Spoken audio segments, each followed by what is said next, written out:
Demon fans, and welcome back to the Demonland podcast. My name is Andy, and in a moment I'll be having a chat with one of the Melbourne Football Club's newest recruits, Koltyn Tholstrup, who was drafted by the Dees with pick 13 in the 2023 National Draft. We chatted about his journey from the farm to the Demons, his first few weeks of pre-season training, which Dees have impressed him on the track, and his aspirations of playing round one. Don't forget to check out our 2023 season review, recorded a few days ago, where we dissected the season, discussed our trade and draft haul, examined the 2024 fixture, and lamented the disastrous AFLW final series. You can find that podcast just before this one, but first, here's Koltyn. Our guest tonight hails from 𝗟𝗶𝘀𝘁𝗁 in Western Australia. He grew up on a cattle farm, and his passion for farming saw him excel at the WA School of Agriculture in his final 2 years of schooling. In 2023, he was invited to play for 𝗟𝗶𝘀𝘁𝗁 in the Waffle and played 10 games for the Lions, including 3 finals, and represented his state in the Under-18 National Carnival, where he averaged 19 disposals, 6 marks, 6 inside 50, 7 score involvements and 2 tackles.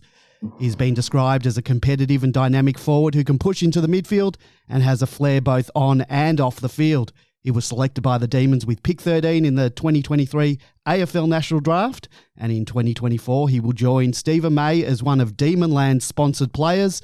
Welcome to the Demonland podcast, Koltyn Tholstrup. Yeah, g'day, mate. Thanks for having me. Not a problem. Koltyn, growing up on a cattle farm in 𝗟𝗶𝘀𝘁𝗁 in WA, did you ever dream that perhaps one day you'd be playing in the AFL and possibly making your debut on the home of footy at the MCG? Yeah, it was growing up, I guess, footy, like everyone wanted to play AFL, and then I think I learned quite quickly that it was going to be a bit of a stretch, and sort of went down the path of cricket, and then, yeah, I guess moving away after like moving away, I guess, to Cundit, and that sort of when the dream become a bit more light again, and tried a lot more then. But I think growing up it was real cricket focused, and I guess one thing just led to another, and now we're here. Family is obviously very important to you. You chose to remain on the farm with your family on draft night, and I know that the Melbourne Footy Club recruitment manager, Jason Taylor, was very impressed with the relationship that you have with your family, including your grandparents, when he made that 8,000k round trip to your home in 𝗟𝗡𝘀𝘁𝗁, including a roast dinner cooked by your mum. How hard is it going to be for you to be away from your loved ones for extended periods whilst you ply your trade at the Dees in Melbourne? Yeah, just probably the start of that question there. It was good. I've grown, growing up on the farm, I was so close with grandma and grandpa, and because they live right in the middle of the farm, so it's perfect. And I think I learned pretty much everything about farming from like grandpa and dad, and was always down the farm when I could, and always with grandpa and around the shed and things like that. So like the relationship I have with my grandparents is very close and good and strong, and same as like other grandparents in town as well. And just love them so much, and they've done so much for me. So very appreciative. And I think that on draft night it was it was a decision that I was that I stick to, and don't regret staying in WA, and being around the family and friends meant a lot more for myself. And I knew that everyone that had a big impact on how I got to where I am today, for them being there meant so much to me. So it was a big decision, but looking back on it, I've got no regrets with it, and it was good. You've spent most of your life on the farm. You played footy in Perth this year, and now you've spent almost a month in the Big Smoke in Melbourne. Have you adjusted to life in the big city? I think it takes a little while, I guess. I mean, I was, being at the Ag School and going up to Perth every weekend, that was a little sort of taste of it. And then being in Perth this full year, took a little bit at the start to get used to the traffic and having so many people around you and neighbours and things like that, because I guess you're on the farm, I don't really have a neighbour right next door. So it took a little bit to get used to at the start, but I think, I think it's set me up well, and has put me in good stead to make this transition into Melbourne a lot easier. And about 3 weeks in now, and I'm having a blast, so it's been good. You played footy at the highest level in WA with 𝗟𝗶𝘀𝘁𝗁𝗁 in the Waffle this year. Do you think that experience against the mature bodies has helped prepare you for training and playing at the highest level in AFL?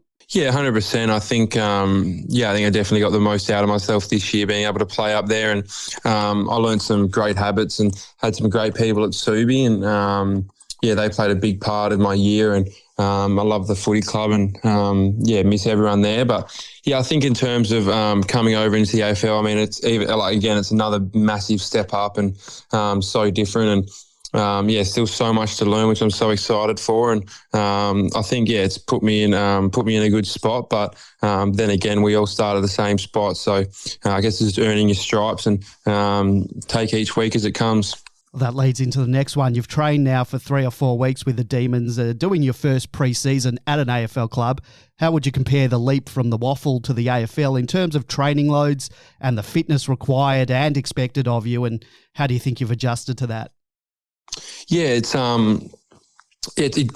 again, as I said before, it's a big step up, and I guess the intensity is a lot higher, and the standards are so well driven, and I think just being at the club and being around all the older boys, they get around us new people so well, and it feels like you fit right in well, and got a lot of adjusting to do, and a lot of hard work to come, and again, I'm so excited for that, and it's been, I guess, that transition from WAFL and that has also helped me, I guess, but another big step up, so I'm excited for the rest of the pre-season, and to see what can happen. Which demon or demons has impressed you the most on the training track so far?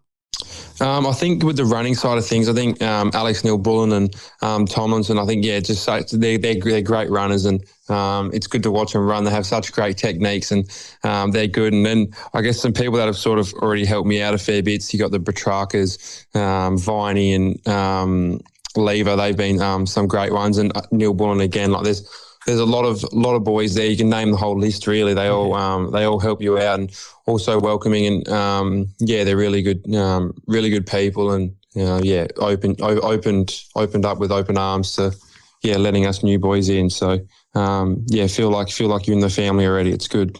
Is there any player or players that you've latched onto during these first few weeks to try and learn everything you can from? Yeah, I think probably Jack Riewoldt is one. I mean, I'm staying with him at the moment, so. Learning a bit on and off the field, mainly more so off the field, I reckon, and just his habits and things he does at home, and such a high level player, and such a great of the club. So it's been amazing to be able to stay with him and just learn some things of what he does. And I think I've asked a fair few questions just to sort of see what he does and how he can perform so good. So just got to continue learning and try to pick a piece of everyone and put it into my game. So there's still lots of learnings to come, and I'm so excited for that. And the world's your oyster, so it's great. We have a strong contingent of boys from WA, Rivers, Van Rooyen, McVie, Woden, Adams. Have those boys been welcoming and provided you with a small taste of home?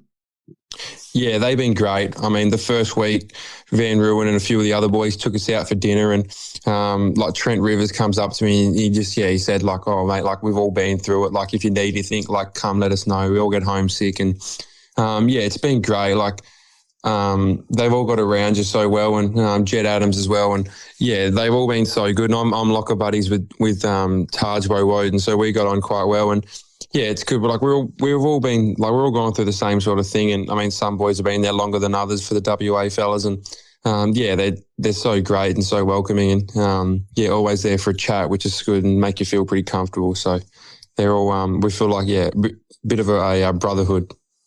Have the Demon boys christened you with a nickname yet, or did you bring one over with you? Oh, they sort of asked like what I got called, but I sort of gave them one that I have been getting called, but they think that some of the boys have modified it a little bit and add a little bit on the end there and things like that. So no, it's good. You played predominantly as a forward with some midfield time added to the mix. Where do you see yourself fitting in initially for the Dees, and what role would you ultimately like to play long term? Yeah, it's a great question. I think whatever's best for the team. I like at 𝗟𝗶𝘀𝗁𝘀 to be able to play in that in the top side. It was to play as that high half forward role, and that's something I try to perfect. And at the moment, in with the forwards. So I think just whatever's needed, and I'm happy to play wherever on the field, and wherever it might be long term is wherever it might be. I don't want to get too far ahead of myself and say a position. So I'm open for anything, but forward I think would be in the question. So. Well, speaking of not getting too far ahead of yourself, I know it's early days and not to put any pressure on you as a rookie, but have you sneakily got your eyes set on round one? Yeah, I think you ask any new draftee and that'll be their goal. And I think, yeah, it's definitely a goal of mine as well. And to play round one would be amazing. And I know it's going to be a bit of a stretch and got a lot of hard work to go, but that's sort of the end goal after preseason. But I think just getting through preseason, running some good numbers and building the respect of the older players and, just learning as much as I possibly can. And obviously in a new team, new things to learn. So I think, such a long way away and, so much to learn. So I'm excited and we'll just, wait and see how the cookie crumbles. Koltyn, you've got cult hero status written all over you, the sunnies, the curly hair. You've got a certain swagger to you from the vision we've seen. Based on the commentary from people on our Demonland forums and on social media, there's a lot of buzz and excitement about you. Are you aware of that external noise? And if so, how does that sit with you as a rookie and how do you filter that all out? Yeah, obviously, it's been around, I reckon, for probably most of the year, to be honest. And I'm one that probably doesn't get into the media too much. I don't really follow too many social media pages that do all this sort of stuff. And when I'm away from football, it's sort of, I switch off quite easily, I think, because obviously, it's such a big part of our life and it consumes us. And I love my job. So when I'm there, I'm fully invested and I'm buying into the process and everything that's going on. And then I guess sort of when you get away from the club and you got downtime, it's just trying to switch off. And I think I can do that quite well. And a big part of that is to, stay out of the media and not worry about what's going on externally and just more so worry about what's happening within the four walls. And I think I can do that quite well. And I think this year I did that, well as well. Koltyn, before I let you go, the Sunnies, what brand are they? Have you got a brand deal in place? And if not, how can we make this happen? They're Oakley Kos, and they've been with me for a while now, and I love them to bits. But no, there's nothing too serious at the moment. But I'll keep wearing them for forever, I think. Lovely. Well, Koltyn, thank you so much for your time. We really do appreciate it. Welcome to Demonland. We can't wait to see you pull on the red and blue Guernsey when you debut on the MCG. Good luck this season and beyond, and thank you so much. No, thank you very much. It was a pleasure coming on here, and I can't wait for 2024. Bring it on. Bring it on. All right, thanks, mate. Really, really appreciate your time. That was the Melbourne Football Club's newest recruit, Koltyn Tholstrup. What an impressive young man. I can't wait to see him line up in the red and blue on the G in 2024. Don't forget to check out our 2023 season review podcast. It should be the episode right before this one. The Demonland podcast will return in 2024 for our 8th season. We shall be back right around the practice matches for our 2024 season preview show. See you next year. Go Demons. Go Red Leggers. Come on, Demons. Come on, Demons. Come on, Demons. Come on.